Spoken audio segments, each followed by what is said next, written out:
Bom, boa noite.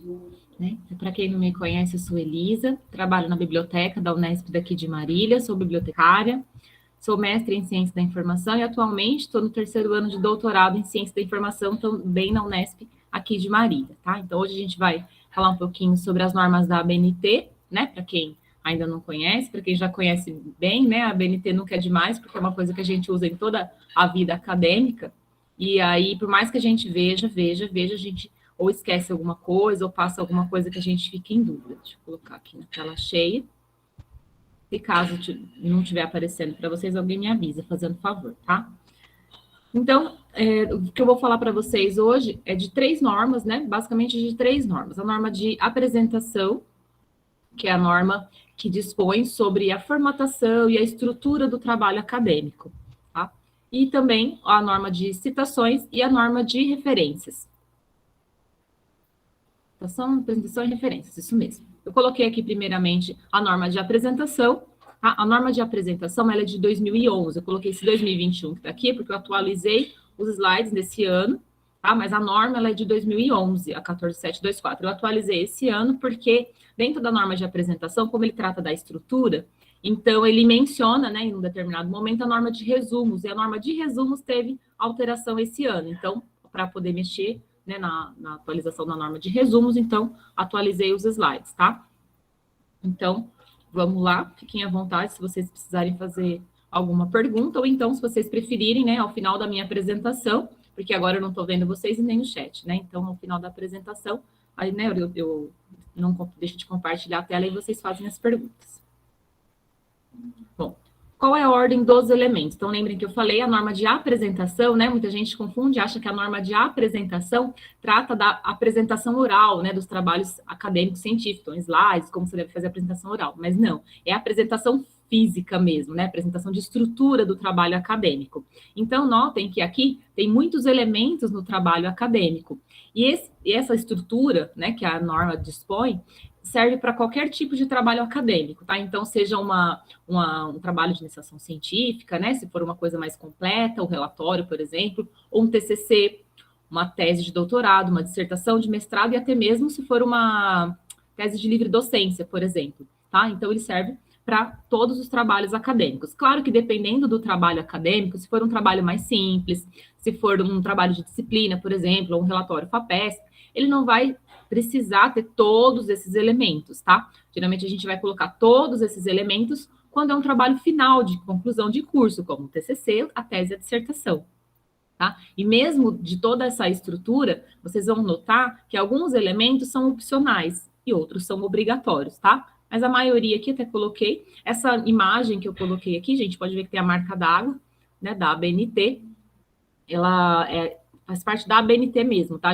A Unesp assina a coleção de normas da ABNT. Lá no site da biblioteca, vocês têm lá a instrução de acesso para acessar a coleção da norma da ABNT na íntegra, tá? Então, aqui, o que eu passo para vocês? Eu não passo a norma na íntegra, até porque as normas são bem complexas. Então, a norma de referências, por exemplo, tem mais de 70 páginas. Então, o que eu trago para vocês aqui é não vou dizer um resumo, né? Mas é apenas uma orientação a respeito das normas. Então, por exemplo, na de apresentação, os principais elementos, os elementos obrigatórios. Na de referência, trago para vocês os principais exemplos, né, e tipos de fontes de referência que a gente mais usa, né, porque a norma de referência tem um monte de exemplos e às vezes a gente não vai usar tudo. Tá? Então, claro que se vocês precisarem acessar as normas na íntegra, lá no site da biblioteca tem orientação, né, tem o link e a orientação de acesso. Tá? Esses slides que eu estou usando hoje também estão lá no site da biblioteca, tá? Tá tudo lá no site da biblioteca, tem no menuzinho lá em normalização, e aí então tem o site da ABNT, e tem os slides, e tem também um mini curso online da ABNT, que ele é preparado pela equipe da Biblioteca de Rio Claro, também é bem legal, é em formato de vídeos, né? Para quem gosta de aprender por vídeos, então ele tem vários vídeos lá, né? Vários módulos, cada módulo é um vídeo, e aí você consegue, então, aprender tudo também sobre a ABNT por esse mini curso de ABNT que tem lá disponível no site da nossa biblioteca. Bom, vamos lá. Então, segundo a ABNT, o trabalho acadêmico ele é composto de 2 partes, a parte externa e a parte interna. A parte externa é composta pela capa, que é um elemento obrigatório, e a lombada, que é um elemento opcional. Por que a lombada é um elemento opcional? Porque a lombada é essa parte aqui do livro, né? No caso do meu é espiral, mas é essa parte do livro onde a gente põe, por exemplo, a etiqueta, né? Então, quando ela vai aparecer no trabalho acadêmico? Quando o trabalho acadêmico é encadernado em capa dura, né? Quando é um trabalho em espiral, por exemplo, então não vai ter a lombada, por isso que ele é um elemento opcional. E a parte interna do trabalho, né? A parte interna do trabalho é, então, dividida em elementos pré-textuais, ou seja, vem antes do texto, os elementos textuais, claro, o texto propriamente dito, e os elementos pós-textuais, são elementos que vêm após o texto, tá? Os elementos pré-textuais, eles devem ser dispostos nessa ordem que está aqui, tá? Como eu disse, alguns elementos não são obrigatórios, mas se você for colocar, então use esta ordem. Claro que vocês não precisam decorar essa ordem, né? Então, por isso que a gente já coloca aqui no slide, tem lá no site da biblioteca, tem na norma na íntegra, tá? Porque aí, quando vocês forem montar o trabalho de vocês, vocês podem consultar, então, para colocar todos os elementos na ordem correta. Eu vou depois mostrar e dar exemplo de cada um desses elementos, tá? Então, elementos textuais, pré-textuais, textuais e pós-textuais. Vamos, então, para a capa, né? A capa, como eu disse, é um elemento obrigatório. E aí, o que ela deve conter?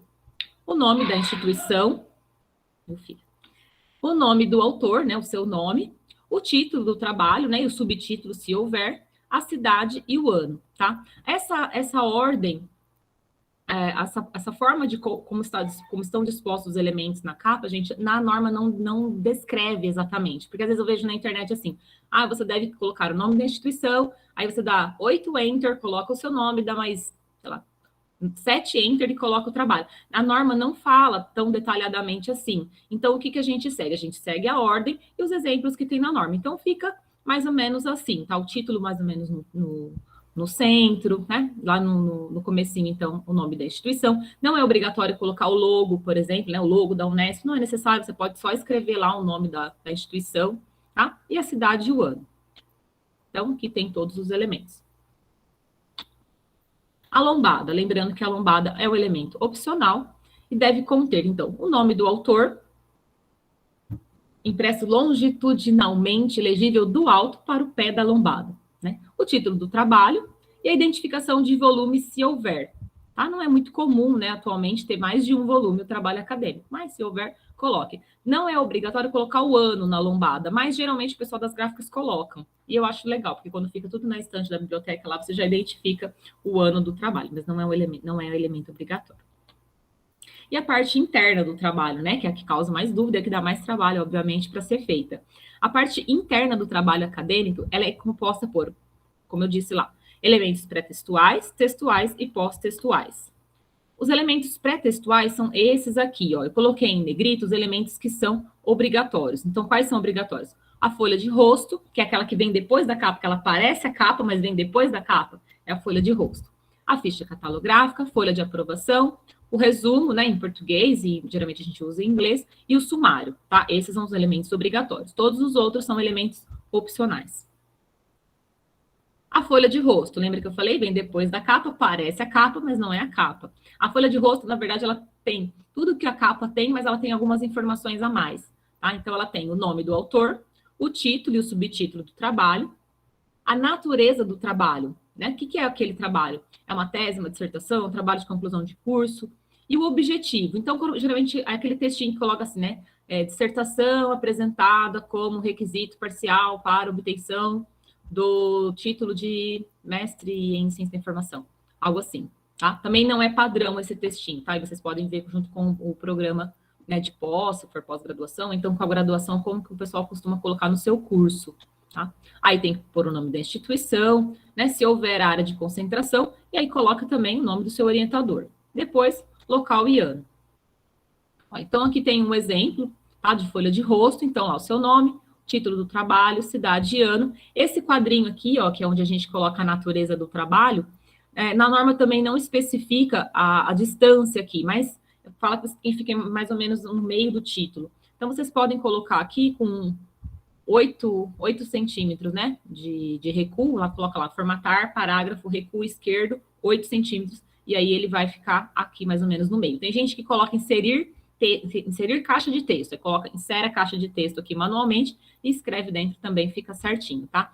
O que a norma determina é que seja escrito, né, esse texto aqui em fonte, tamanho 12 e espaçamento simples.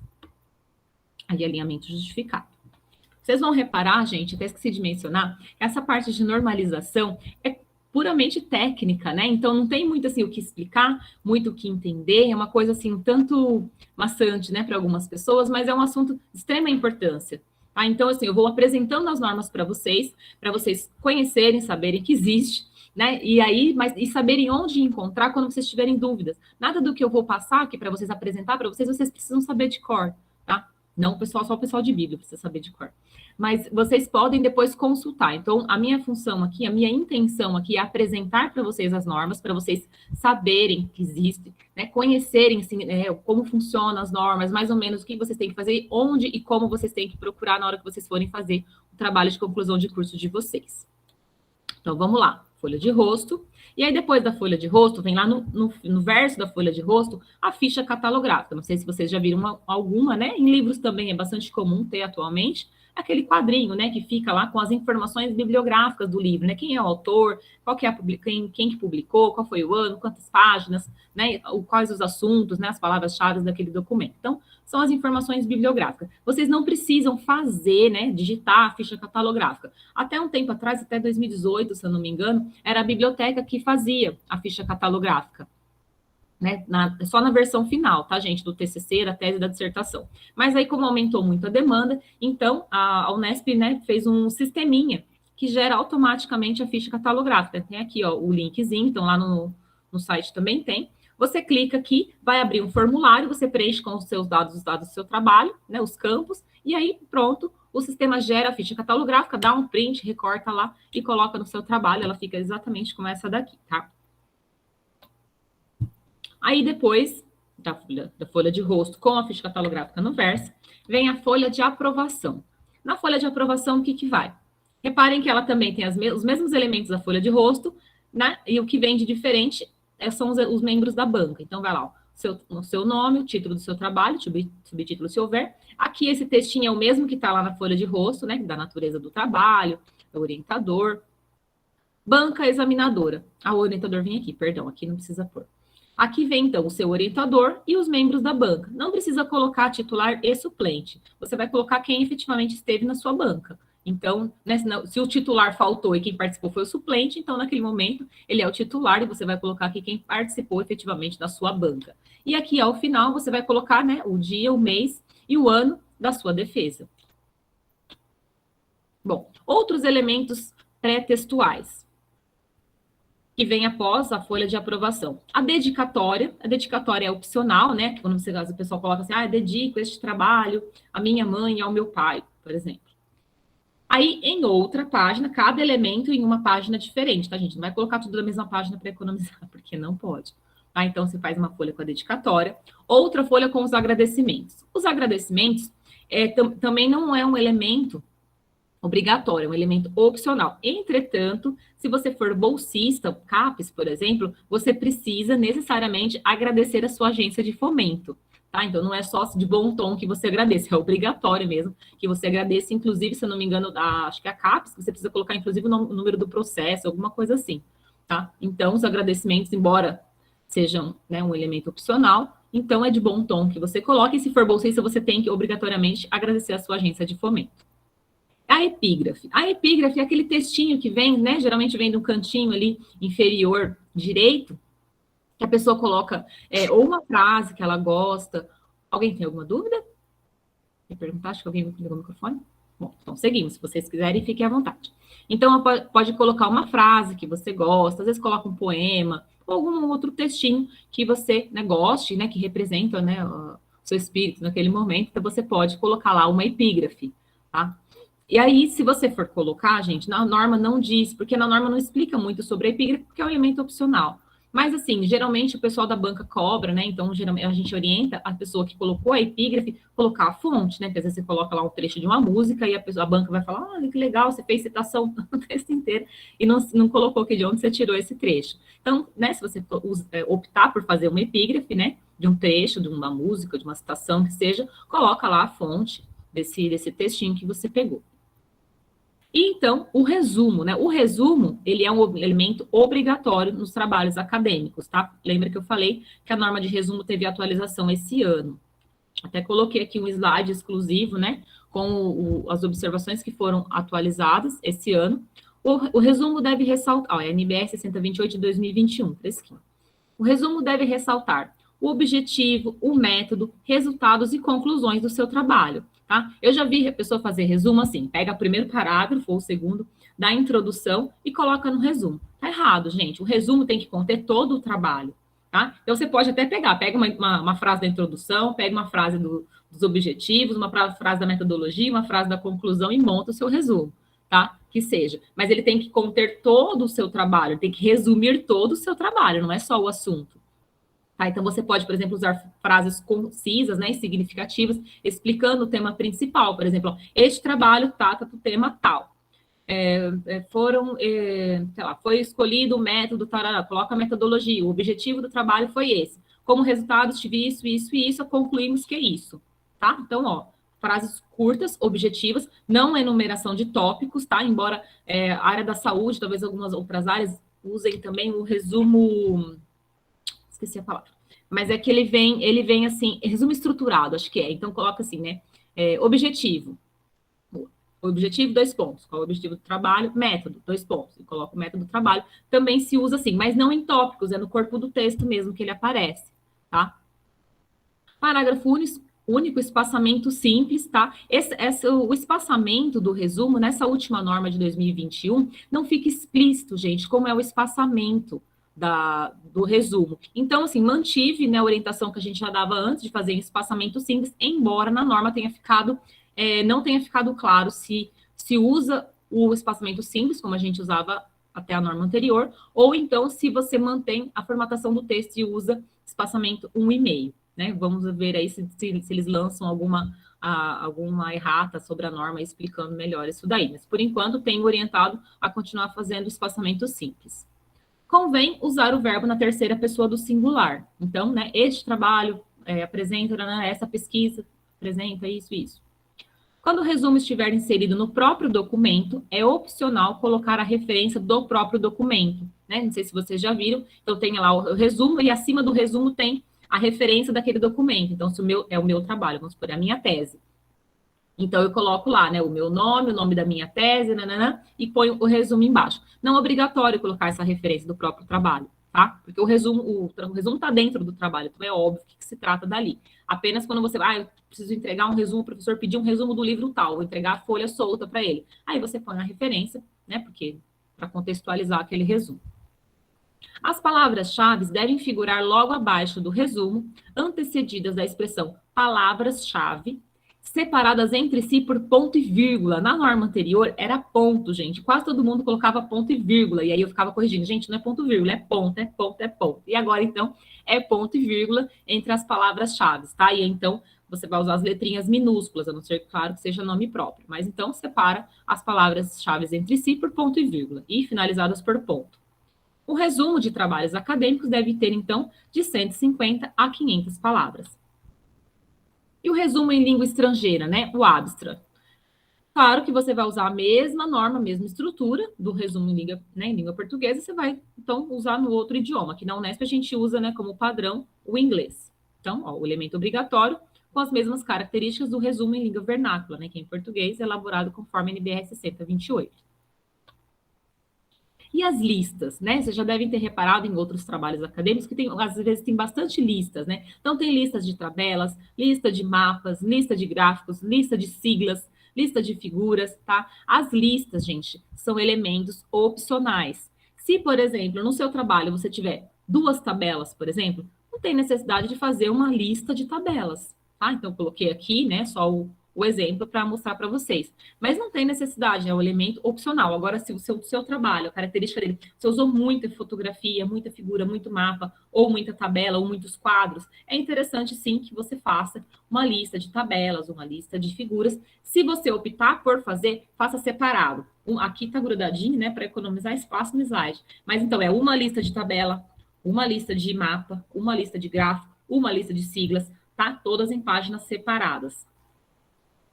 Eu coloquei aqui, cada lista inicia em uma página. Então, é quase como se fosse um sumário, né? Tabela 1, coloca lá o título da tabela, em que página começa. Tabela 2, e a página que começa.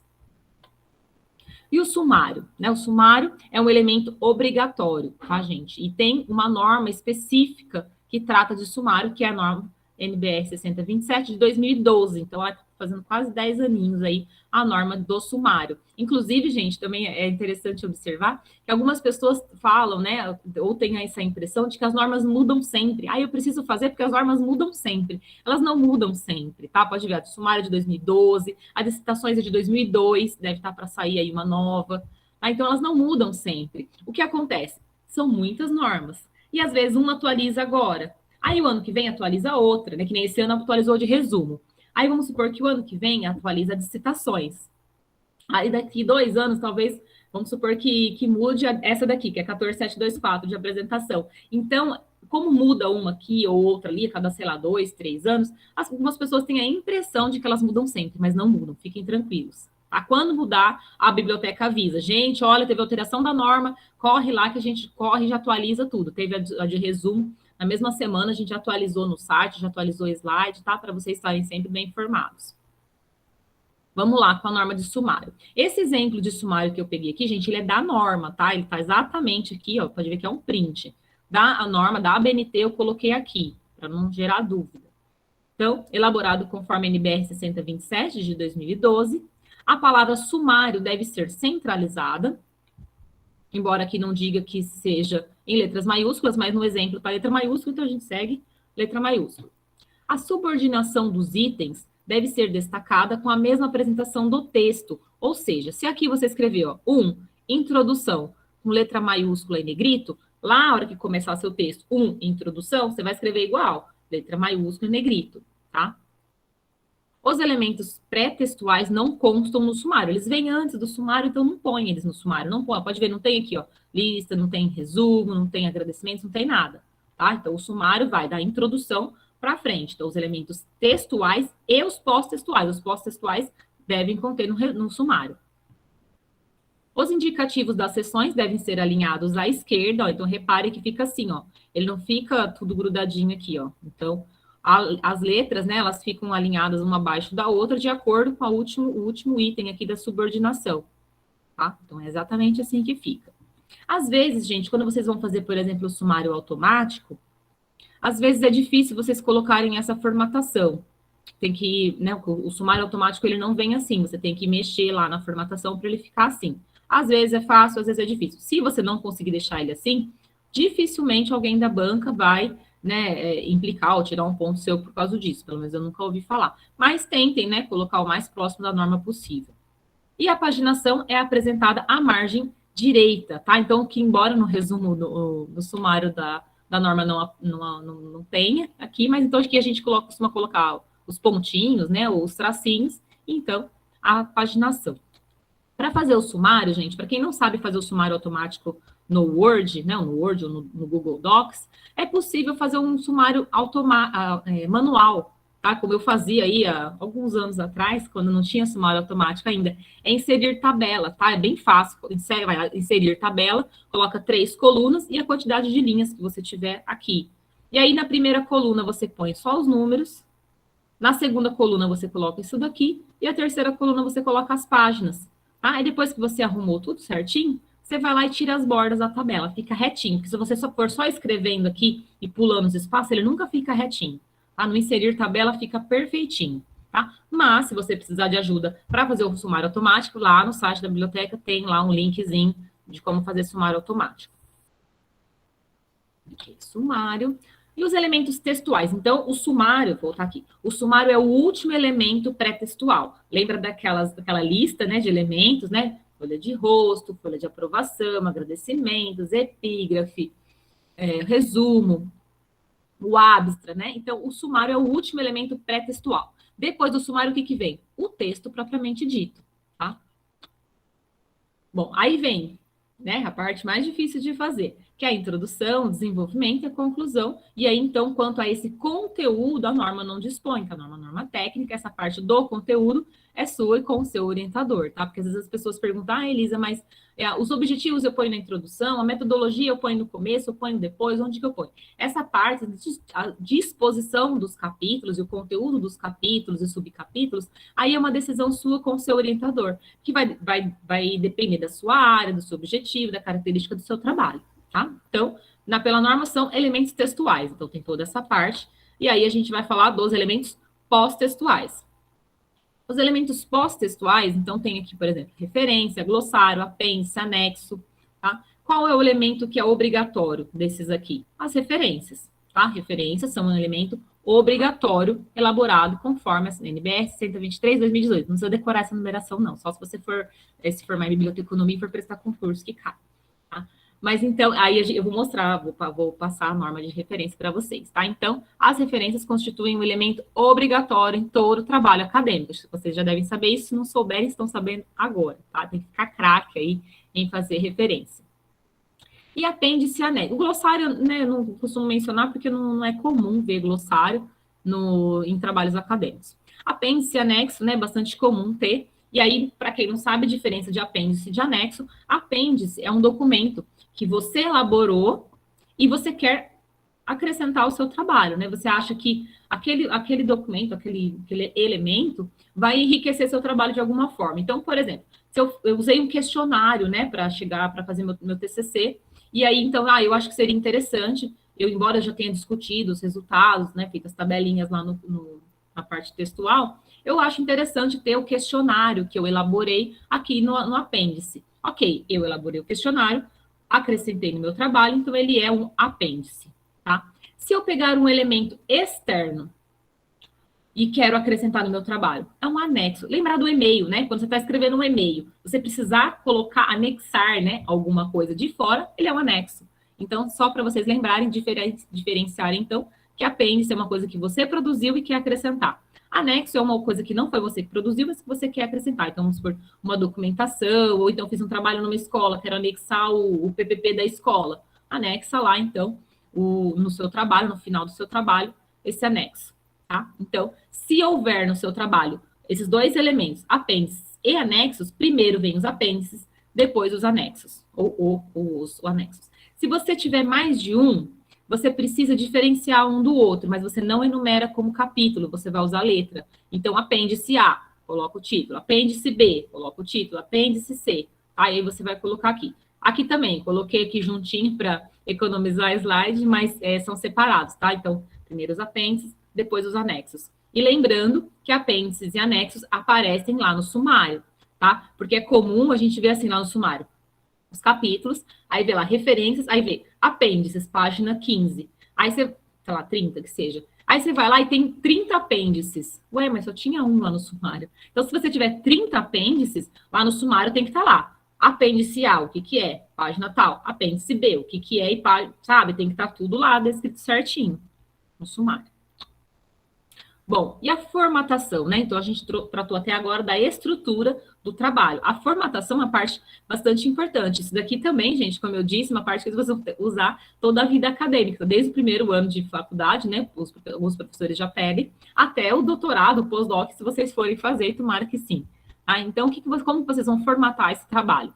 Vocês vão usar papel, claro, para impressão, né? Papel branco ou reciclado. Reciclado dificilmente alguém usa, né? Geralmente o pessoal usa papel branco. No formato A4, né, que é aquele padrãozinho mesmo, mais barato que a gente encontra.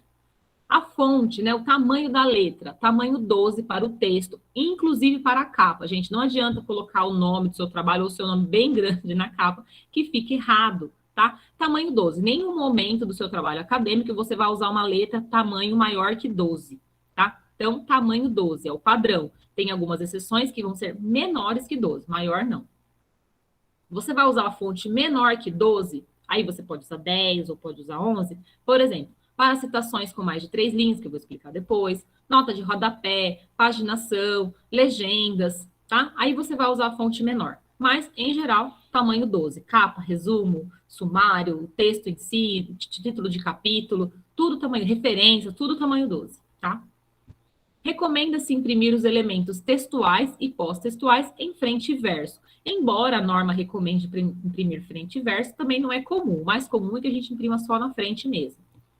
As páginas pré-textuais são contadas, mas não numeradas. O que é isso? Então, desde lá da folha de rosto, né, a capa não conta.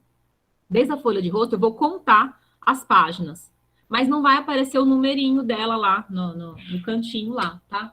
Aqui no cantinho, não aparece. Quando que vai aparecer a paginação? A partir da introdução, né? Lembra que o sumário é o último elemento pré-textual? Então, até o sumário não aparece a paginação, mas você está contando. Aí, quando chegar lá na introdução, vai aparecer, por exemplo, lá, página 8, tá? Então, aí, depois da introdução para frente, que vai aparecer a numeração. Ah, Elisa, mas como que eu faço para numerar uma parte e outra não? Você faz quebra de seção. Lá no site da biblioteca tem um tutorial como fazer quebra de seção para não numerar os elementos pré-textuais e numerar as páginas dos demais elementos, tá? Tem lá no site da biblioteca. Bom, e a margem, né? Então, a margem, né? A margem do trabalho. Então, esquerda e superior de 3 centímetros, direita e inferior 2 centímetros. Onde você configura isso? Vai lá no layout da página, configurar margem, coloca lá, margem personalizada. E aí, então, você configura lá, 3, 2, 3, 2, e vai ficar certinho, então, superior e esquerda 3, direita e inferior 2 centímetros. Claro, se você for imprimir frente e verso, aí o verso, né, as margens vão ficar invertidas, mas se você configurar lá no próprio Word que você vai imprimir frente e verso, ele já coloca isso automático para você. Okay. O espaçamento, né? O espaçamento entre linhas. O espaçamento entre linhas vai 1,5 para o texto. Onde eu configuro o espaçamento de linha? Formatar, parágrafo, abro o quadrinho lá. Então, tem o espaçamento e tem o alinhamento. O alinhamento no texto é justificado. E o espaçamento vai ter lá 1, ou simples, 1,5, 2 ou múltiplos, e aí você escolhe. Então, para o texto, em geral, é 1,5, tá? O espaçamento, 1,5. Aí tem as exceções, onde você vai usar o espaçamento simples, que é para citações com mais de 3 linhas, notas de rodapé, referências, nas referências, o espaçamento é simples, legendas de ilustração, ficha catalográfica e natureza do trabalho, tá? Os títulos das seções são separados do texto que o precede ou sucede por um espaço, um enter de 1,5. Ou seja, se você colocar lá, vou começar um capítulo. 1, introdução, dou um enter, deixo em branco. No segundo enter, eu começo a escrever. Tá? Então, fica um enter em branco entre o título e o texto. Ilustrações. Bom, qualquer tipo de ilustração deve aparecer com a palavra designativa. Se é um quadro, se é figura, se é imagem, se é fotografia, se é mapa, etc. Essa palavra designativa vai na parte superior aqui. Eu, por exemplo, coloquei figura 1, mapa do estado de São Paulo. Eu poderia, se eu fosse usar bastante mapa no meu trabalho, por exemplo, poderia colocar assim, ó, mapa 1, estado de São Paulo. Mapa 2, estado do Rio de Janeiro, tá?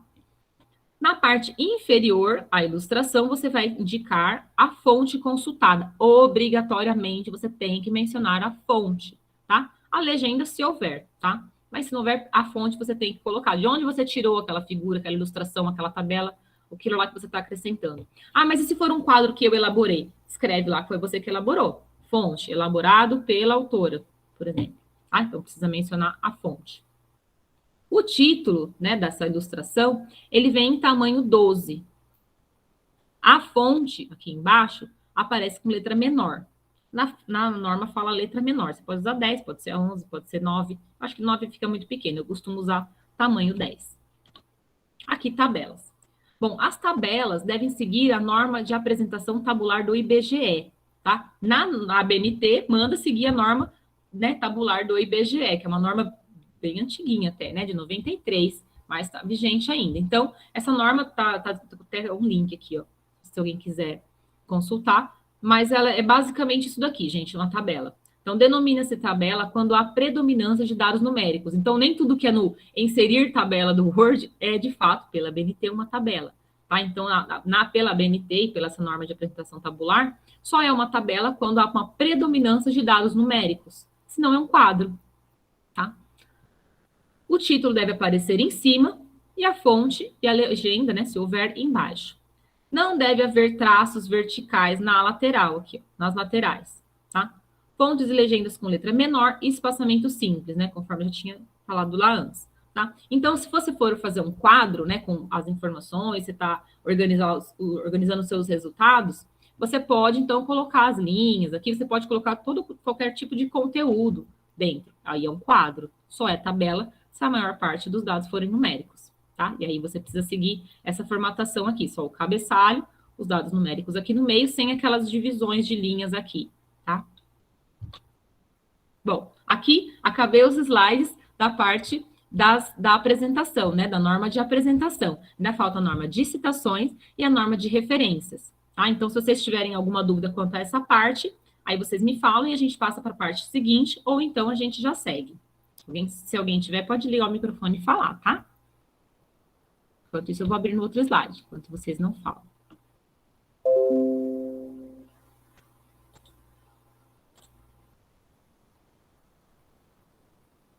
Todo mundo quietinho, então todo mundo entendeu tudo, não entendeu nada.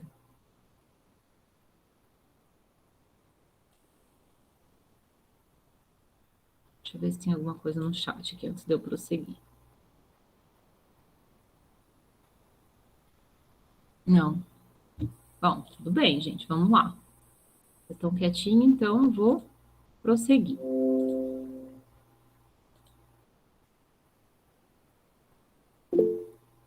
Opa, pulou alguma coisa lá no chat, deixa eu ver se tem alguma dúvida. Ah, tudo ok. Ah, obrigada, Graziele, pelo seu retorno. Vamos lá, vamos falar de... Ai, que fica aparecendo isso toda hora. Visualizar, modo tela cheia. Bom, se caso não estiver aparecendo, vocês me avisam, tá? Porque outro dia eu fui fazer uma oficina e fiquei uns 10 minutos falando e a pessoa não estava vendo o slide que eu tinha esquecido de projetar.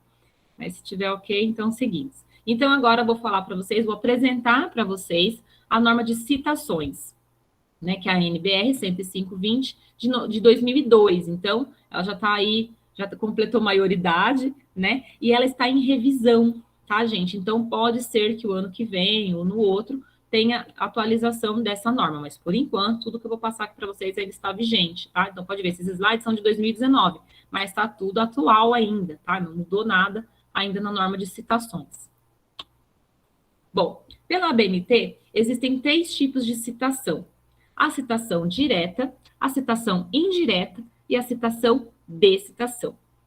A citação direta é uma transcrição de parte da obra do autor consultado. Então, uma transcrição, o famoso copia e cola, né? Copiei, colei lá, então fiz uma citação direta. A citação indireta é um texto baseado na obra do autor consultado. Então, eu li um livro, gostei daquele trecho, mas eu vou escrever com as minhas palavras aquele trecho que eu gostei. É uma citação indireta. E a citação de citação é uma transcrição direta ou indireta de um texto que você não teve acesso ao original. Então, quando eu estou consultando um texto, lá fala de outro texto. Então, é uma citação de citação. Eu vou explicar melhor depois. Bom, vamos para a citação direta. Então, como eu disse, a citação direta é a transcrição exata de parte do texto de uma obra consultada. Então, vamos supor que eu estou lendo lá um livro do Paulo Freire, e aí gostei bastante de uma determinada frase ou de um parágrafo do Paulo Freire e quero usar no meu TCC. Então, né, ou digito, ou então copio e colo no meu trabalho, e aí, então, estou fazendo uma citação direta. Ai, desculpa, gente, meu filho. Então, estou fazendo uma transcrição direta da parte do texto da obra que eu consultei, tá? Lembrando que, independente de ser uma citação direta ou indireta, eu tenho sempre que citar a fonte de onde eu tirei aquilo, tá? Mesmo se eu for escrever com as minhas palavras, tenho sempre que citar a fonte. As citações diretas de até 3 linhas, tá? E aí, então, a citação direta, ela tem a formatação diferente se é uma citação curta ou uma citação longa, tá? Então, se ela for uma citação que a gente chama de curta, né? Embora na BNT não esteja assim, se ela tem até 3 linhas, ela deve estar entre aspas. Então, você está escrevendo lá seu texto, normal. Vou começar uma citação, vou lá copiar o trecho lá do Paulo Freire. Abri aspas, escrevo lá na citação, o trecho que eu quero, fechei aspas, ok, e aí menciono o autor que eu usei. Tá? E aí eu posso mencionar o autor assim, ó. Aqui, no caso, né, se eu estou falando do Paulo Freire, então, Freire, 1970, página tal, descreve. Aí eu abro aspas e coloco, então, a minha citação. Ou então, também posso mencionar o autor aqui no caso são 2 autores. Posso mencionar depois. Notem que se eu escrever o nome do autor no corpo do texto, fulano de tal, segundo fulano de tal, tararara, aí eu coloco só a primeira letra do nome dele em maiúsculo. Se eu for colocar no final, eu tenho que colocar todas as letras em maiúscula, e aí eu ponho dentro do parênteses, tá? E aqui, então, ó, esses exemplos aqui, podem reparar que tem a marquinha da água aqui da ABNT, porque eu retirei da norma da ABNT para colocar aqui para vocês exatamente como estão os exemplos lá. Eu não estou com acesso ao chat, aí se alguém quiser, puder ler para mim, se for uma dúvida, né, que quiser tirar agora, pode abrir o microfone fazendo favor, ou então depois, na hora que eu terminar aqui, eu volto no chat. Pode falar. Eu tenho uma dúvida. Essa questão das 3 linhas, são as 3 linhas quando você considera a frase na obra original ou quando você já está colocando ela no trabalho? Porque às vezes ela pode aumentar, né? Sim, não, é quando você está digitando, né, ou copiando lá no seu trabalho, porque às vezes no livro, né, a letra é pequenininha, dá pouco, aí quando você vai copiar lá na letra tamanho 12, ela fica maior. Então, você conta lá no seu texto, quando você está digitando. Ah, entendi. Obrigada. Nada, imagina.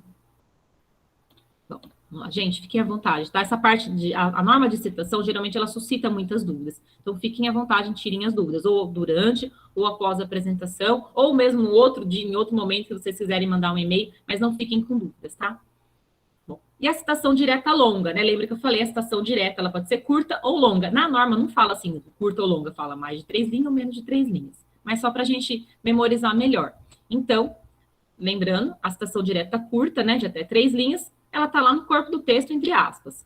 Agora, se ela for uma citação longa, mais de 3 linhas, estou digitando lá, a última palavrinha, opa, é a 4ª linha. Então, já mudo a formatação e aí ela fica diferente. Ela perde a aspas. Não coloco mais a aspas, porque aí, então, o destaque vai ser visual. E aí, então, eu coloco lá, recuo de 4 centímetros, seleciono lá o texto, a citação, formatar, parágrafo, recuo esquerdo 4 centímetros, assim, tá? E aí você também vai configurar a letra menor que a do texto. Lembra? Do texto, em geral, 12. Uma exceção são as citações diretas longas, né? Que a gente viu lá na outra norma. Então, aí eu posso usar ou 10, ou 11, ou 9, tá? Mas, geralmente, a gente fica entre a 10 e a 11, porque se você colocar 9, depois no trabalho impresso vai ficar muito pequeno. Aí eu, por exemplo, não ia conseguir enxergar. Então, usem ou 10 ou 11 em espaçamento simples e sem as aspas, tá? Então, lembrando, durante o texto você usa fonte tamanho 12, espaçamento 1,5, lembrem, né? E na citação longa, então, você vai usar fonte menor, espaçamento simples, ou 1, ok? Pode ver que ela fica um quadradinho, que fica um bloquinho. Tá? Você também não dá enter aqui no meio da citação. Vamos supor, se esse daqui estiver na outra linha, no original, você coloca, gruda tudo aqui bonitinho. E a citação indireta? A citação indireta, lembre-se, né? Aquela citação que ela é baseada na ideia ou na obra de um autor consultado. Então, eu li lá o livro do Paulo Freire, eu sempre dou exemplo do Paulo Freire. Então, eu li lá o livro do Paulo Freire, e aí tem um capítulo todo que eu quero fazer uma citação, mas eu vou resumir aquele capítulo com as minhas palavras. Então, é uma citação indireta. Lembrando, gente, que a ideia do autor também configura direitos autorais, tá? Então, não é porque, não, mas eu não vou copiar lá o trecho. Estou só falando da minha cabeça sobre aquele assunto. Mas se a ideia é dele, gente, tem que mencionar o autor, tá? Então, direito autoral cobre ideia também, não é só o trecho que está lá escrito. Então, se você estiver escrevendo a ideia do autor com as suas palavras, então mencione, claro, o autor. É uma citação indireta. Ó, aqui eu coloquei alguns exemplos, né? Então, você vai lá escrever com as suas palavras a ideia daquele autor. Só tomem cuidado, gente, porque, infelizmente, é comum, mas é errado. A pessoa faz assim, eu li o trecho, mas eu não quero fazer citação direta, vou fazer uma citação indireta. Aí a pessoa muda, pega uma palavra e coloca um sinônimo aqui, muda o artigo ali, muda uma preposição aqui, muda lá 4, 5 palavras, e não põe aspas lá, como se fosse uma citação indireta. Tá errado, não é nenhuma coisa nem outra, é uma coisa errada que você está fazendo. Tá? Então, se você tiver dúvida em como fazer uma citação indireta, né? Às vezes você está começando na escrita científica, é normal a gente ficar em dúvida. Não tenho certeza se eu tenho propriedade ainda para escrever aquilo ali com as minhas palavras. Na dúvida, coloca a citação direta e aí depois embaixo, no parágrafo de baixo, você vai explicando o que você achou dessa citação e aí você vai parafraseando, então, aquele trecho. Tá? Claro que isso é um exercício, né? Até a professora Luciana Penitente sempre fala, não, gente, o fazer a citação indireta é um exercício de escrita que vocês precisam fazer na universidade. E sim, né? Concordo. Mas como se vocês estiverem começando na dúvida, faz a citação direta e aí comenta embaixo. Agora, se vocês acharem que vocês já estão, né, já estão um pouco mais acostumados, né, a fazer essa citação, estão mais familiarizados com aquela temática, né, para escrever com suas palavras, ok, façam a citação indireta. Então, a citação indireta, da mesma forma que a citação direta, você pode colocar o nome do autor aqui, ó, no corpo do texto, para fulano de tal, taradã, ou então você coloca aqui o texto, e aí lá ao final você coloca o nome, né, o sobrenome, no caso, do autor, e a data, né, da obra. Então, fazendo a citação entre aspas, e aí, se for fazer entre aspas no final, entre parênteses. Se for colocar entre parênteses ao final, então usem todas as letras maiúsculas. Ok. E agora a citação de citação, que é o terceiro tipo de citação, lembrem-se, né? A citação de citação. Deixa eu já começar com uma observação da norma. Utilizar somente quando for impossível consultar o documento original. Por quê? Vou explicar o que é a citação de citação, caso não tenha ficado claro. Supomos, novamente, que eu estou lendo o livro do Paulo Freire.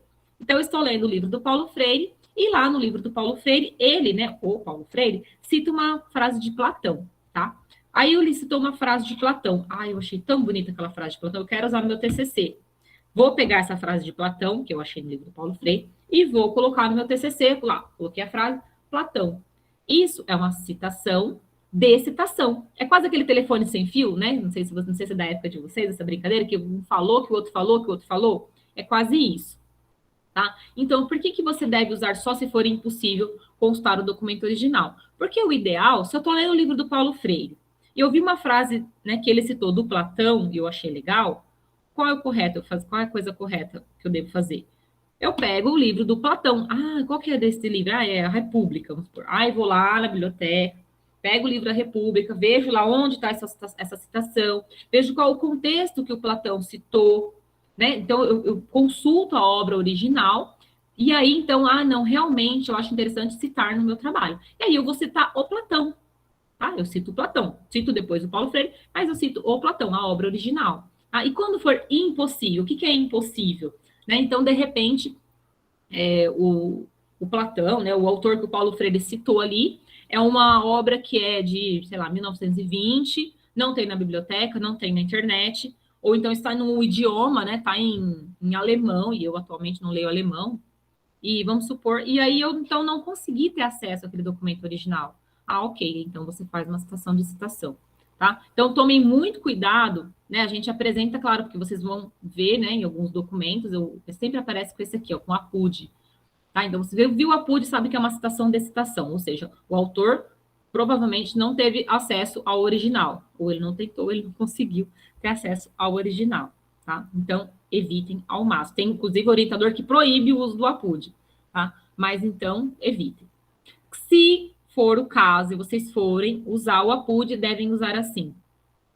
Aqui, ó, o fulano, APUD, ciclano, diz que... Tarará. Então, qual que vem primeiro? Quem publicou primeiro? Então, no exemplo que eu estava dando, então aqui seria o Platão. O Platão, 1500 bolinha, citado por, né, o APUD significa citado por. APUD, Freire, 1999, diz que... Tarará, tá? Então, você menciona o autor original primeiro, né, e a obra original primeiro, o APUD e a obra que você pegou na mão, que você consultou de fato, tá? E aí a norma recomenda que você coloque aqui em nota de rodapé a referência, né, do documento original, que no meu exemplo que eu estava falando seria o Platão, por exemplo. Então, Platão, aí vem aqui, ó, Platão, sei lá, a República, né, citado por Freire. E aí, qual que eu vou pôr lá na minha lista de referências? Só o Freire, tá? Porque o Platão, lembra que eu não tive acesso ao documento original, eu peguei ele lá dentro do Freire. Então, eu menciono ele aqui, e na minha lista de referências, né, que contém todos os materiais que eu utilizei, eu vou estar lá só o livro do Paulo Freire. O livro do Platão não vai aparecer lá, porque eu não consultei ele.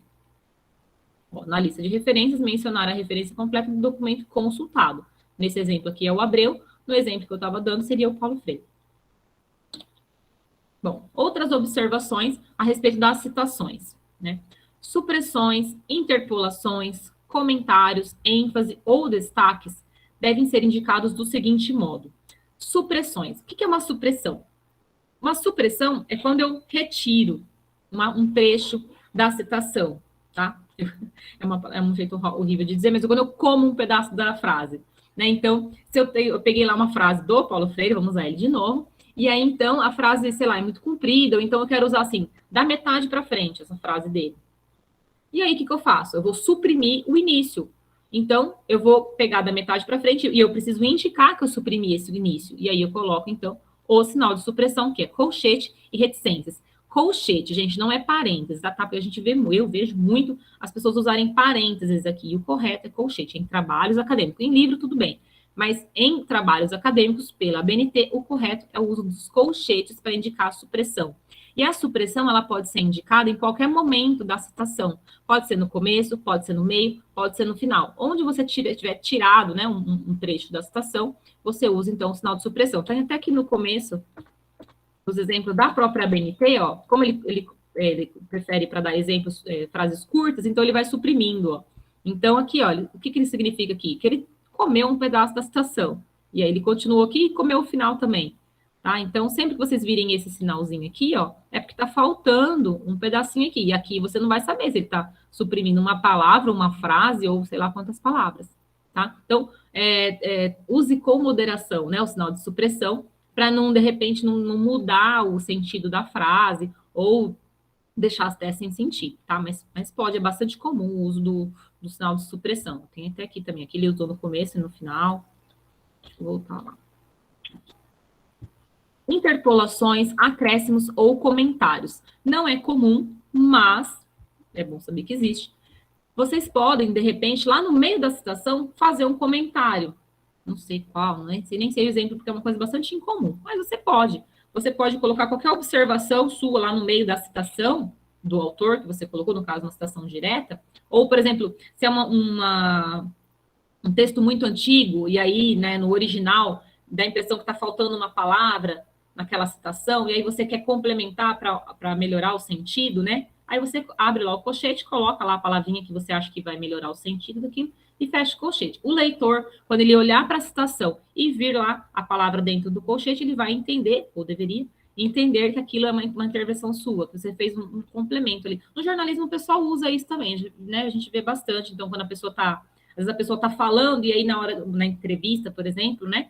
E aí na hora que a pessoa vai transcrever, para dar sentido àquela fala, que às vezes quando a pessoa falou não ficou muito claro, a pessoa que está escrevendo coloca, então, né, uma palavrinha ou uma expressão em colchete para dar melhor entendimento. Ok? Então, como eu disse, não é comum, mas é importante vocês saberem que existe, caso vocês vejam ou precisem utilizar. Eu posso também dar uma ênfase ou um destaque a um trecho da citação, tá? Aí eu posso fazer isso com grifo, né, que é o sublinhado, negrito ou itálico. Não é muito comum usar o sublinhado, geralmente a gente usa o negrito ou o itálico. Se eu for, então, enfatizar algum trecho da citação, eu posso destacar, indicando essa alteração, com a expressão grifo nosso, tá? Então, se eu dava lá minha citação, e aí eu achei, dessa citação do Paulo Freire, achei essa palavra que dá aquele sentido que eu quero destacar. Coloco ela em negrito, e lá no finalzinho eu coloco grifo nosso. Não é negrito nosso, é grifo nosso mesmo, tá? Que coloca, porque eu já vi também, sublinhado nosso, itálico nosso, negrito nosso. Não, o correto é grifo nosso, essa expressão que a gente vai usar. Tem um exemplo depois no outro slide, tá? Caso o destaque, né, seja do autor consultado, vamos supor que lá no livro do Paulo Freire, tem lá aquele trecho que já tá com negrito. E aí, a hora que eu vou colocar a citação no meu trabalho, eu tenho que copiar exatamente como tá lá, lembra, né? Citação direta. E aí eu vou copiar com negrito naquelas palavras. Mas aí, então, eu vou mencionar lá que não fui eu que coloquei negrito, já estava lá. Aí eu coloco grifo do autor, tá? E se eu for fazer uma tradução, né? Se você for fazer uma tradução, às vezes eu estou lendo, vamos supor, um livro em inglês, quero fazer uma citação daquele trecho, mas eu não quero colocar em inglês, porque mas vai ficar estranho em colocar a citação em inglês. Vou traduzir ela. Coloquei em português, eu preciso mencionar que é uma tradução nossa. E é nossa mesmo, não é minha, é nossa. Tá? É no plural, assim. Então, eu coloco lá tradução nossa, para ficar explícito para o leitor que no original estava em outro idioma, que eu que fiz a tradução. Tá? Você pode, inclusive, não é obrigatório, mas geralmente se faz, colocar em nota de rodapé o trecho original, em inglês, né, ou no outro idioma. Porque aí o leitor, ele viu, é uma tradução, como será que estava lá no original? Aí lá no rodapé, se ele quiser, lá no rodapé vai estar o original e aí ele tem a própria tradução e interpretação dele. Aqui tem os exemplos, tiradinhos da norma, a marca d'água aqui atrás. Então, ao fazê-lo, pode ser, aqui uma citação direta curta, lembra? Com aspas. Tá? Ele citou aqui o autor, a obra no final, e colocou aqui tradução nossa. Olha o uso da supressão aqui. Tá? E ele colocou aqui tradução nossa. Então, pode ver, junto mesmo com a citação, vírgula, tradução nossa. Se eu for fazer o grifo, ó, página 46, vírgula, grifo nosso, ou grifo do autor, vírgula, grifo do autor, tá? Não tem segredo. Só sempre, quanto mais informação, melhor, tá? Não deixa nada em dúvida. Bom, alguns casos, né, diferentes que podem acontecer. Na verdade, são até comuns. Citações de autores com o mesmo sobrenome. Às vezes acontece, né, o mesmo sobrenome. Então, vamos supor, aqui que peguei 2 livros para o meu TCC, um é do Carlos Barbosa, o outro é do Otávio Barbosa. São autores, são pessoas diferentes, né? Então, independente do ano, são pessoas diferentes. E eu preciso, então, explicitar durante todo o texto que eles são pessoas diferentes. São um Barbosa diferente, né? Então, de repente, eu coloco lá, né, um trecho, Barbosa, 1958. Aí, vamos supor que, por acaso, eu coloquei um outro texto que contradiz, um ponto de vista diferente daquela outra pessoa, daquele outro Barbosa, e põe em 1995. O leitor não vai entender nada. Falou, oxe, mas esse Barbosa fala uma hora uma coisa, uma hora fala outra coisa. Né? Então, você precisa lá explicitar que são pessoas diferentes. Então, sempre que você for citar no texto, você vai colocar Barbosa, vírgula, C, Barbosa, vírgula, O. Né? Então, você vai citar aqui. E se o prenome for igual? Se for Barbosa, Carlos e Barbosa, Kátia? Aí você escreve Barbosa, vírgula, Kátia, vírgula, 1958. Barbosa, vírgula, Carlos, vírgula, 1995. Tá? Então, tem sempre que explicitar. E se houver, né, por exemplo, citações de diversos documentos de um mesmo autor, aqui são casos diferentes, aqui são pessoas diferentes. Isso aqui é outra coisa. É a mesma pessoa que publicou mais de uma obra no mesmo ano. A gente sempre não coloca lá autor e ano, né? O sobrenome e o ano da obra. Então, vamos supor que o Paulo Freire. Então, que o Paulo Freire tem lá, sei lá, tem publicado lá uma edição nova do Pedagogia da Esperança em 2021 e Pedagogia do Oprimido em 2021. Então, se eu mencionar no meu texto Freire 2021, coloco o trecho, Freire 2021 e coloco o trecho, o leitor vai pensar que eu estou citando sempre a mesma obra, não é? Então, eu preciso diferenciar também. Como que eu vou diferenciar? Uma letrinha aqui do lado. Tá? Isso tanto na referência quanto na citação. Então, eu coloco lá no meu exemplo, Freire 2021 A. Aí, se a pessoa olhar na referência, ela vai olhar lá. Qual que é o 2021 A? Ah, o 2021 A é o Pedagogia da Esperança, ok. Freire 2021 B. Aí ela vai na referência conferir e o Freire é o Pedagogia do Oprimido 2021 B. Tá? Então, tem que ter essa correlação. E aí, eu coloco a letrinha, ó, não vai espaço nada, vai coladinha aqui no ano, para diferenciar. Bom, sistema de chamada. O que é um sistema de chamada de citação? É simplesmente a forma como você vai indicar a sua citação. Tá? Então, existem 2 tipos de citações, de sistema de chamada, né, para citação e referência. O autor-data e o sistema numérico. O sistema autor-data, ele é como a gente sempre está vendo, a gente está vendo todos os exemplos aqui, o autor e o ano. Então, esse é o sistema autor-data. E existe também o sistema numérico. No meio acadêmico, pelo menos aqui na Unesp de Marília, a gente não costuma utilizar o sistema numérico, tá? A gente costuma utilizar o sistema autor-data. Mas é importante falar para vocês o sistema numérico, porque pode ser que vocês vejam, né, em alguma revista ou em algum livro, né? Então, para vocês entenderem que existem essas 2 formas. Se eu for utilizar o sistema autor-data, eu uso as referências em ordem alfabética. Se eu for usar o sistema de chamada numérico, né? Então, em vez de eu colocar o nome do autor e o ano, eu vou colocar um número lá. Aí a pessoa vai ver o número e ver lá na lista de referências. E a lista de referências vai estar em ordem numérica, claro. Tá? O sistema escolhido deve ser utilizado em todo o trabalho, permitindo a correlação na lista de referências ou nota de rodapé. Então, lembrando que na academia, aqui na Unesp de Marília, a gente usa sempre o sistema de chamada de autor-data, o autor-data. Tá? Então, vamos lá. Sistema autor-data. A indicação da fonte é feita pelo sobrenome do autor. Então, nos exemplos que a gente viu até agora, era sempre assim, né? Freire, 2021, né? Tem lá Santarém, segundo, 2010. Então, sempre pelo sobrenome.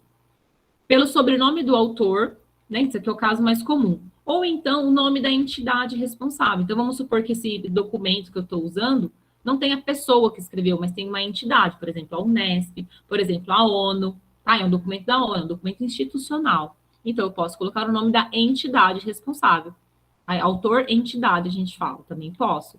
E aí, também uso a data de publicação, né? O ano de publicação e a página da citação, se for direta, né? A citação indireta não é obrigatório colocar a paginação. Então, aqui tem um exemplo, né? No texto, faço, então, a citação, e aqui tem o sobrenome, o ano e a página de onde eu tirei esse texto, esse trechinho. E aí, lá na lista de referências, coloco todas as informações. O sobrenome, o nome do autor, o título, a cidade, a editora e o ano, tá? Aí no texto, aqui tem outro exemplo, né? No texto, Bob, 95, página 30, na lista de referências, Bob, Norberto, sempre assim, né? Autor, sobrenome, nome. E aí todos os outros elementos.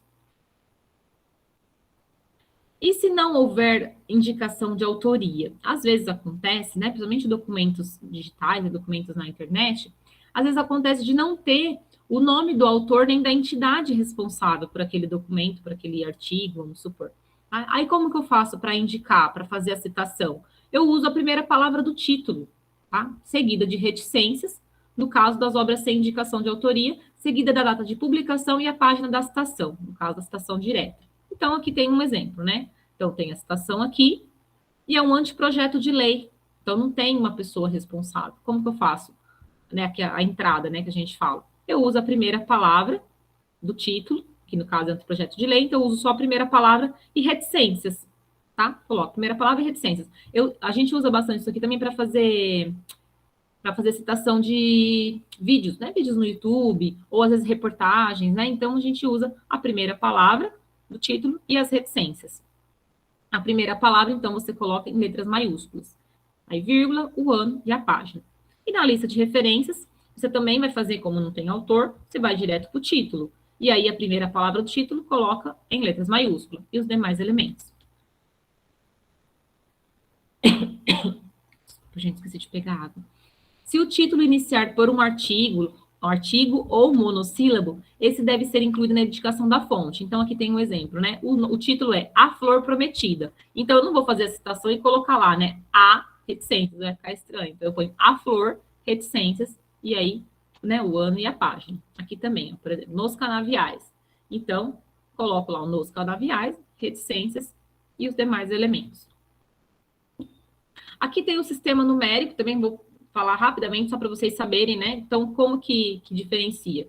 Quando tem... não tem o autor, tem a citação aqui, mas não tem o nome do autor aqui. Aqui, no caso, até tem, mas geralmente não tem o nome do autor. Tem lá o número, e aí você vai conferir, então, para saber quem que é o autor disso daí, você vai lá na lista de referências, que pode estar no final ou pode estar na nota de rodapé.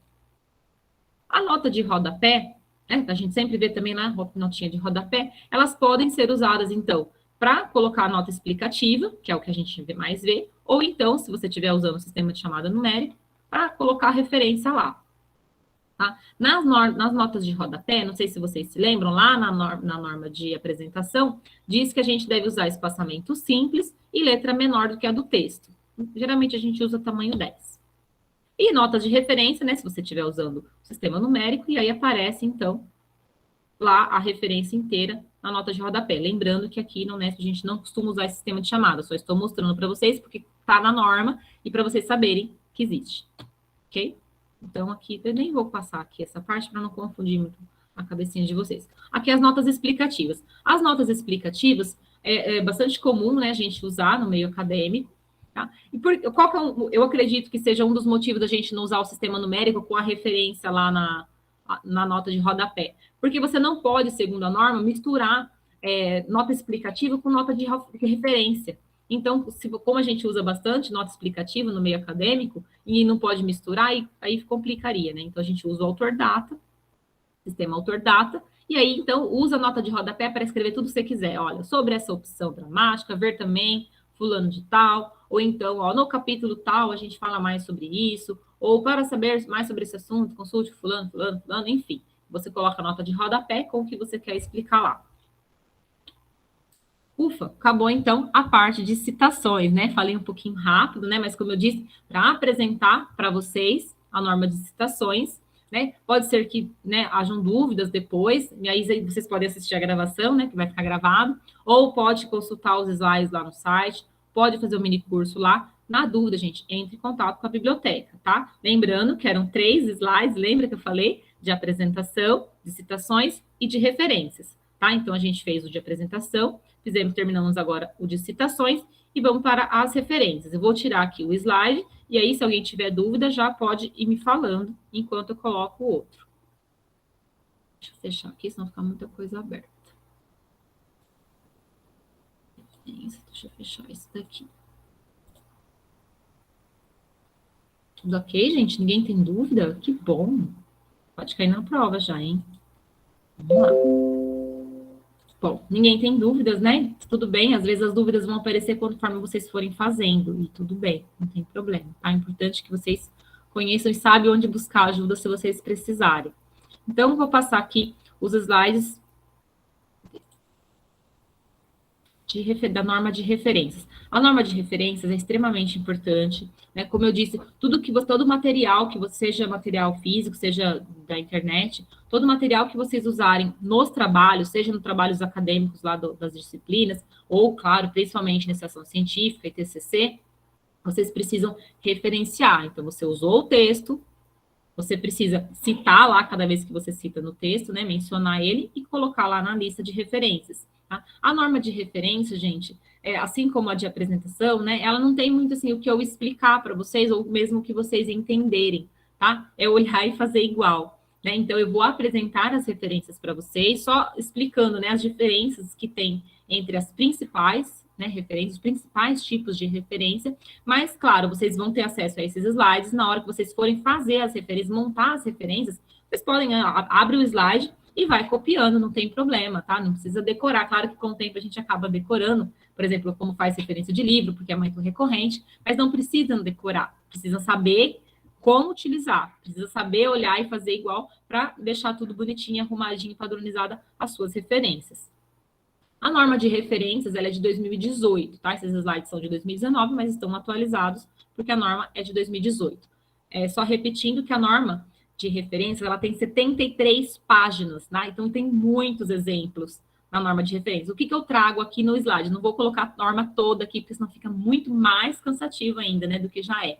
Então, eu trago aqui os principais exemplos, os principais tipos de fontes que a gente utiliza no dia a dia. Então, o que a gente utiliza mais, né, nos nossos trabalhos acadêmicos? É livro, é artigo de revista, às vezes alguns sites, né? Às vezes, ultimamente, a gente usa bastante também, por exemplo, vídeo de YouTube, né? Que às vezes tem uma palestra de um autor renomado. Então, coloquei legislação usa bastante também. Então, eu coloquei os principais exemplos, tá?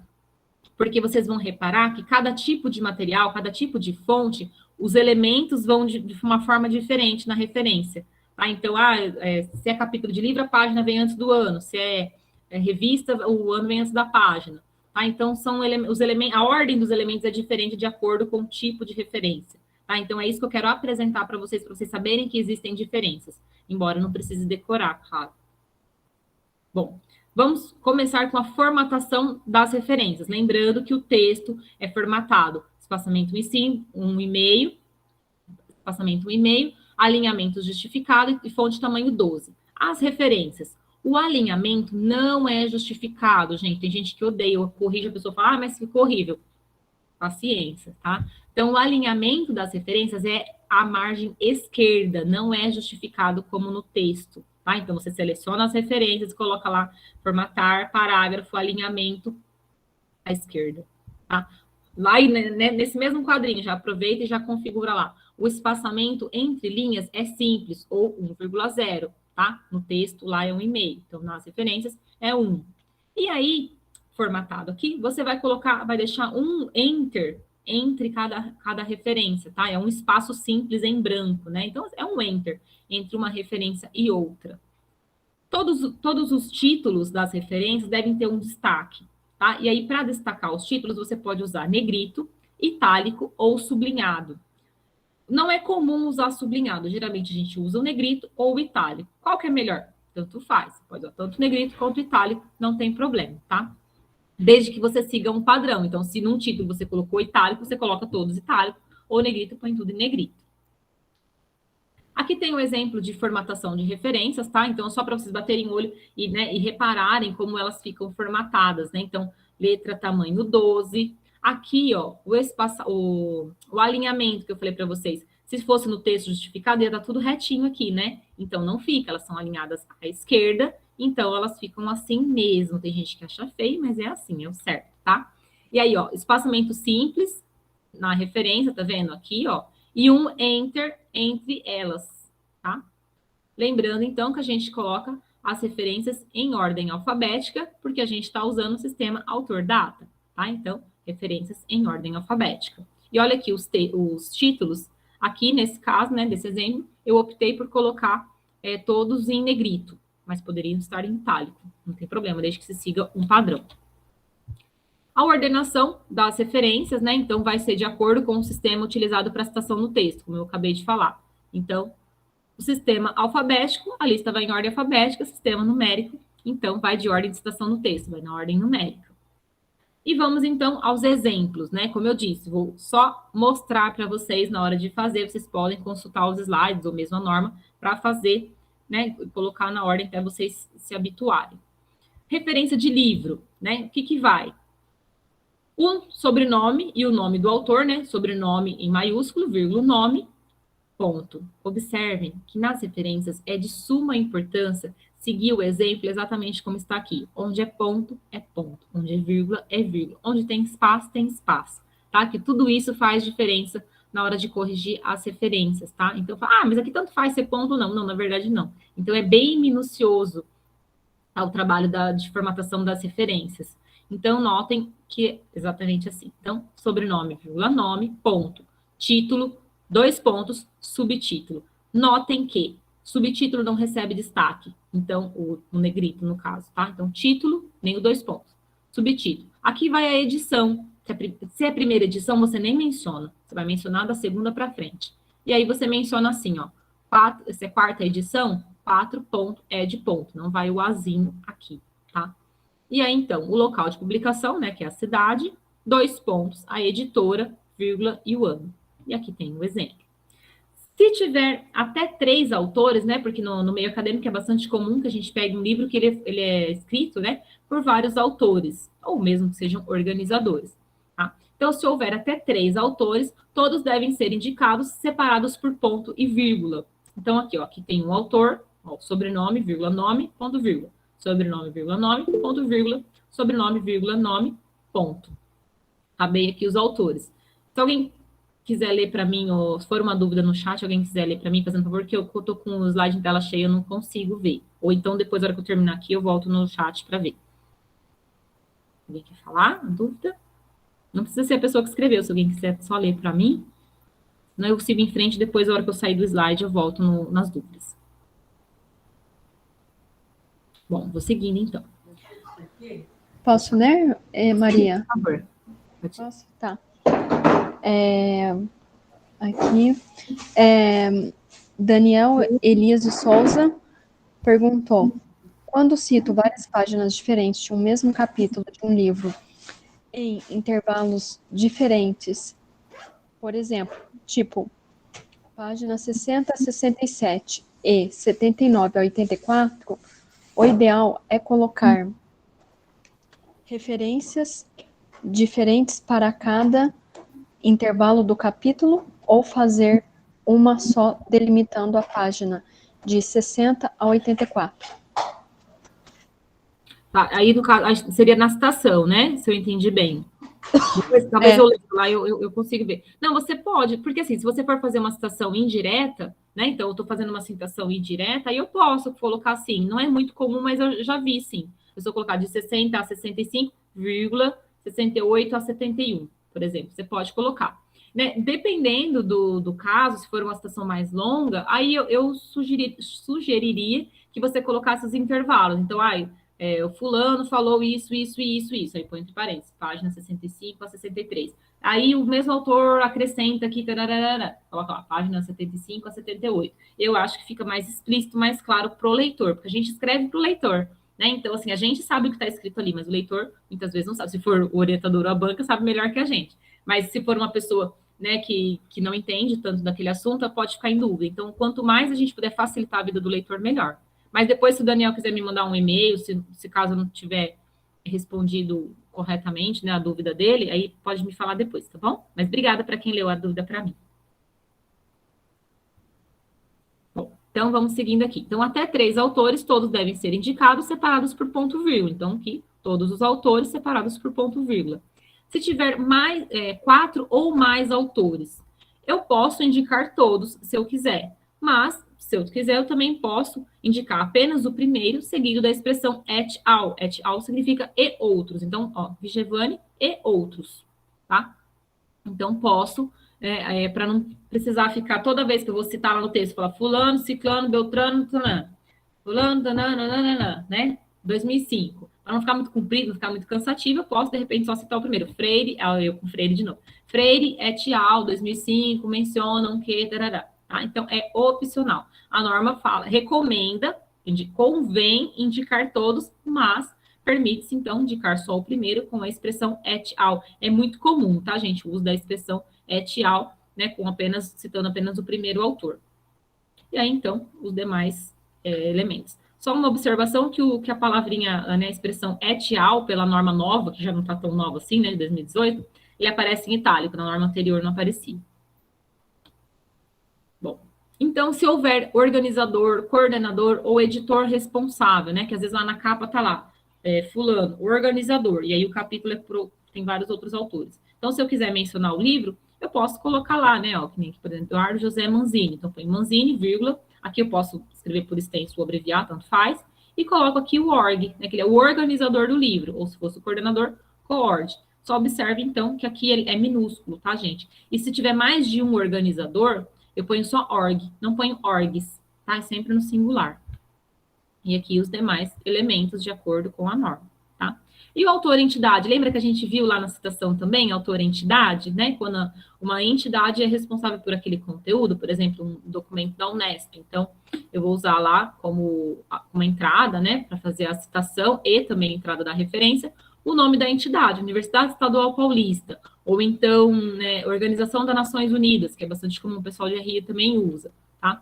E aí também pode ser no caso de legislação, autor-entidade, né? Então, se é uma legislação do Estado de São Paulo, então eu entro né, São Paulo como autor-entidade. Se for uma legislação federal, né, nacional do Brasil, coloco lá Brasil, ponto, Ministério da Saúde, e coloco lá o documento, tá? Então, autor-entidade, só observando que quando você vai usar autor-entidade, coloca o nome da entidade inteirinho em letras maiúsculas.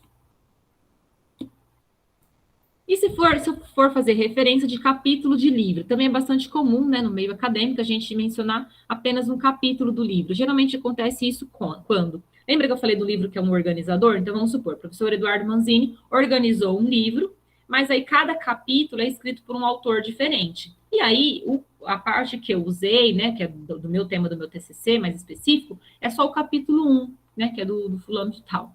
Então, eu vou citar, eu só li e vou citar no meu trabalho o capítulo 1. Então, eu menciono, eu referencio apenas aquele capítulo, tá? Eu cito lá, então, quando eu for citar, eu vou citar o autor desse capítulo, o autor do capítulo. E lá na referência, como que eu faço? Autor do capítulo, né, do capítulo que eu utilizei, nesse formatinho, sobrenome e nome. E aí vem o título do capítulo que eu utilizei, ó, não vem destaque, e aí vem o in, né, que significa que está dentro de outro livro, esse capítulo.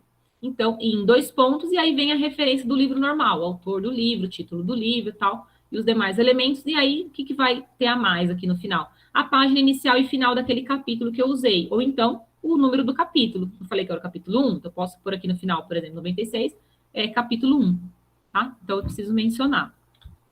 Reparem, então, que aqui o título do capítulo não vai em destaque. O que vai em destaque? O título do livro.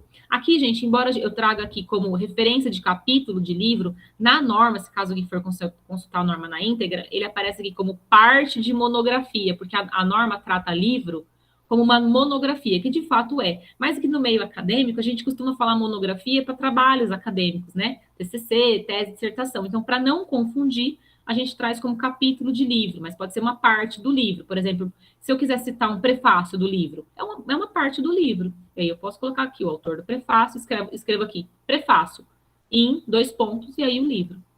Os dados do livro no todo, tá? Observem que cada tipo de material, a ordem dos elementos é diferente, tá? Por isso que eu trago aqui os principais exemplos. Aqui tem referência de trabalhos acadêmicos também, né? Se no seu TCC você for utilizar, citar, né? Outros trabalhos acadêmicos, seja tese, dissertação, então aqui tem os exemplos também, que eu não vou ficar discorrendo, né? Detalhes, porque é só você olhar e fazer igual. Na dúvida, consulta a biblioteca, tá? Só para não ficar muito cansativo. Referências de artigos. Aqui eu separei artigo de jornal comercial e artigo de periódico científico, né? O periódico científico, o que que é? São revistas científicas, acadêmicas, né? Então, na norma, na verdade, está tudo junto, porque são periódicos da mesma forma, mas na prática, como tem algumas características diferentes, né? Como jornal comercial geralmente tem título do caderno, a seção, suplemento, então pus dois exemplos, os exemplos, inclusive, que estão na norma, mas coloquei separadinho aqui, tá? Mas a lógica é a mesma. E o artigo de periódico científico, que é o que a gente, né, assim como o livro, é o que a gente mais utiliza. Então, só observem, né, a ordem dos elementos, tá, de artigo de periódico científico e a forma como eles aparecem. Ó, por exemplo, autor no formato sobrenome e nome, título do artigo. Né, reparem, o título do artigo não vem com destaque. Onde vai o destaque?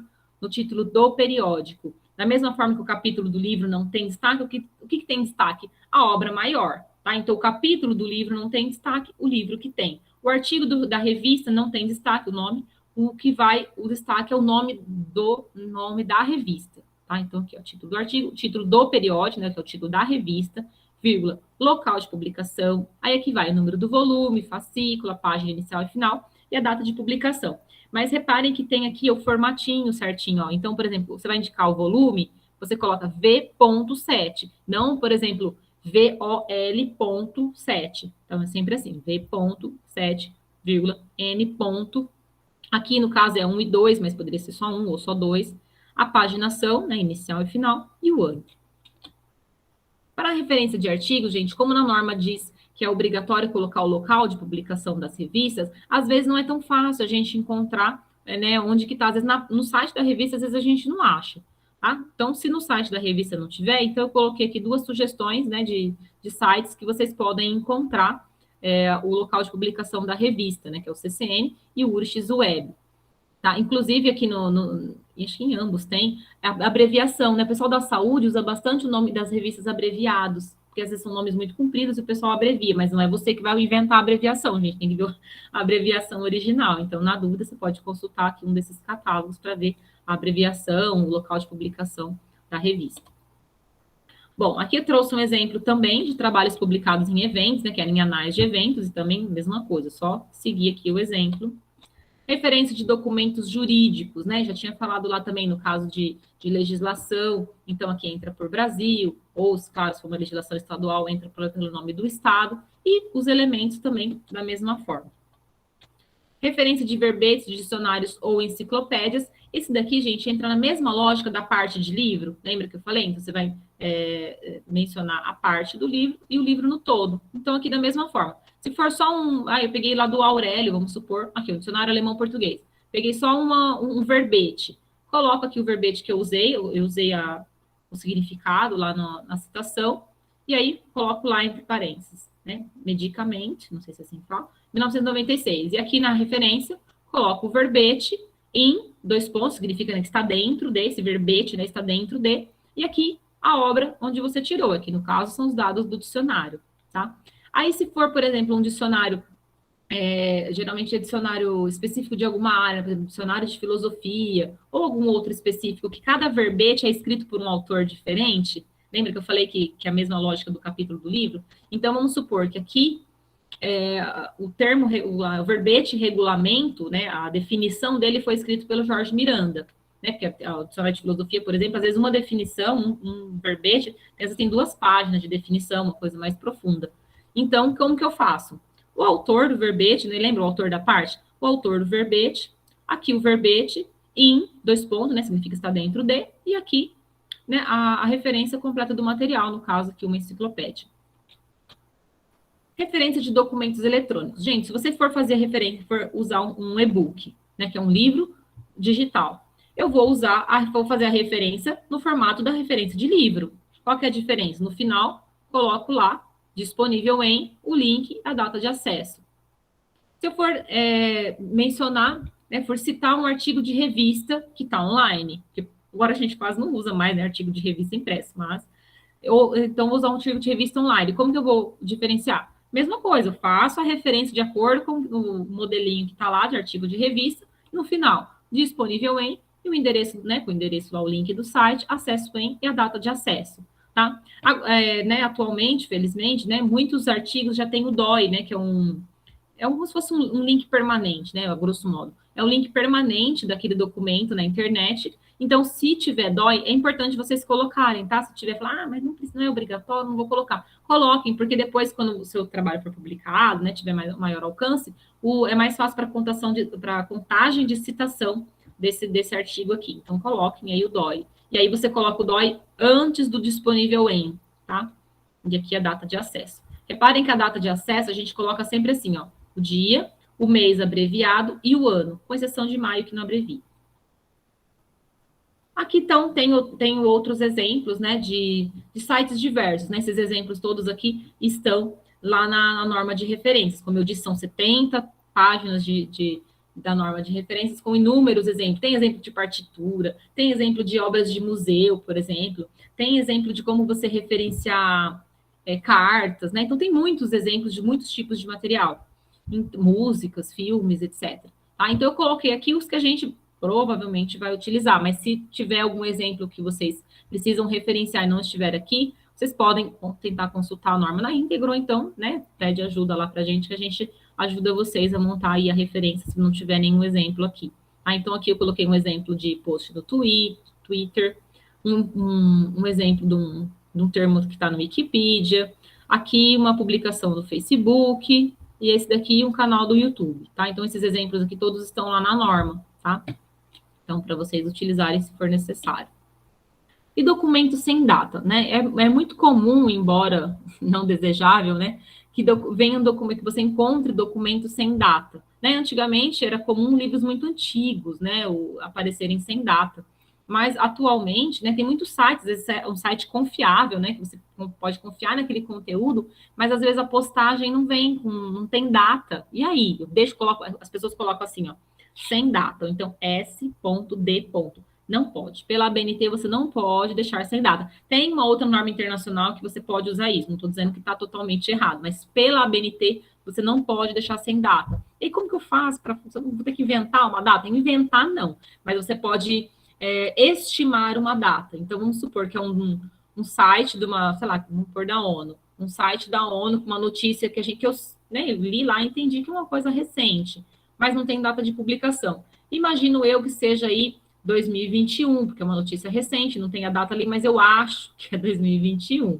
Então, lembra que eu falei lá na parte de citação que quando é uma interferência minha, eu ponho entre colchetes? Então, aqui também tem essa lógica, tá? Então, eu estou estimando a data. Eu ponho entre colchete, aí meu leitor vai saber, ela não tem certeza que é essa data, mas ela está tendo uma ideia aí, então aí tem essas formas aqui de indicar. Então, eu sei só qual que é o século provável aí dessa informação, eu indico assim. Então, o mais comum é assim, ó, que eu, por exemplo, costumo utilizar é assim, ó, deve ser de 2021, tá? Ou então, ó, 2020 e um tracinho, né? Significa que deve ser de 2020 até, né, no caso, 2021.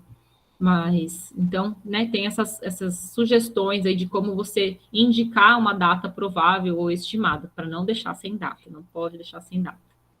Outros vários detalhes das referências. Então, alguns aqui eu acho que já até mencionei, mas eu sempre ponho aqui no final para não esquecer.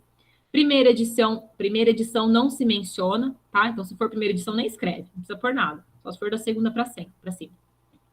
Se você for mencionar edição, abreviar assim, né? 4.ed. Subtítulo não recebe destaque, né? Nem negrito, nem itálico. Para abreviar os meses, usar as 3 primeiras palavras e o ponto. Apenas o mês de maio em português não se abrevia. Os meses em português e espanhol começam com letra minúscula, em inglês com a letra maiúscula. Para os outros idiomas, consultar a tabela de abreviações, que tem também uma tabela de abreviação na norma. Você pode abreviar os prenomes dos autores ou deixar por extenso, mas mantenha um padrão. Lembra que eu expliquei lá, né? Então, vamos supor, Freire, Paulo. Aí eu posso colocar assim, eu posso colocar Freire, P, ponto. Né? Posso abreviar o prenome ou escrever por extenso, desde que eu siga um padrão dentro da minha lista de referências. Pela norma nova, né? Vou tirar esse novo aqui, porque ela já está ficando velha. Então, pela última norma de 2018, et al, in, né? E outras expressões, né, em latim, sempre vem em itálico. Não se usa mais o traço, vocês são aí mais novos, provavelmente, talvez nunca nem viram, né? Quando, em vez de repetir, vamos supor que eu tenha lá na minha lista de referência vários livros do Paulo Freire. Em vez de escrever lá Freire, vírgula, Paulo, Freire, vírgula, Paulo, em todas as obras, eu colocava só no primeiro, Freire, vírgula, Paulo, e o título da obra, e nas demais, para substituir o nome dele, que era repetido, eu colocava um traço. Então, pode ser que vocês vejam em algum lugar lá. Então, tem o nome, e aí nas de baixo só tem um traço, traço, traço, traço, traço. Significa que é tudo autor repetido. Não tem mais, não se usa mais isso, tá? Então, se caso vocês forem repetir, então, copia e cola lá o nome do autor, repete, não tem problema.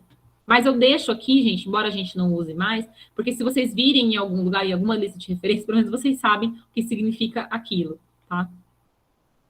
Quando houver link, não se usa mais esses sinaizinhos também, que usava-se, né, antes no link, né, para abrir e fechar o link, agora não usa mais. Quando o autor tiver sobrenomes como Júnior, Neto, Filho, etc., deve usar o sobrenome anterior junto. Então, você coloca assim, Silva Júnior, Barbosa Neto, Oliveira Filho, tá? Não coloca só o Júnior, ou só o Neto, ou só o Filho, por exemplo.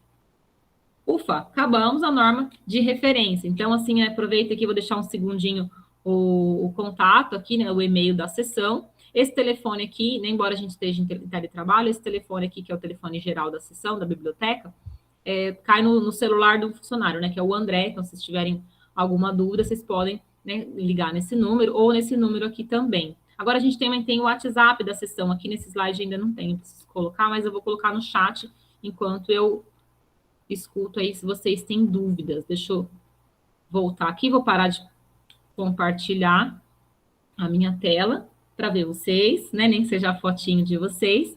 E aí, então, quem tiver, né? Se vocês tiverem dúvidas, pode me falando, tá? Aqui a dúvida do Daniel. Mas podem me falando, tá? Enquanto eu leio aqui, que eu vou ler e ver se eu respondi certo.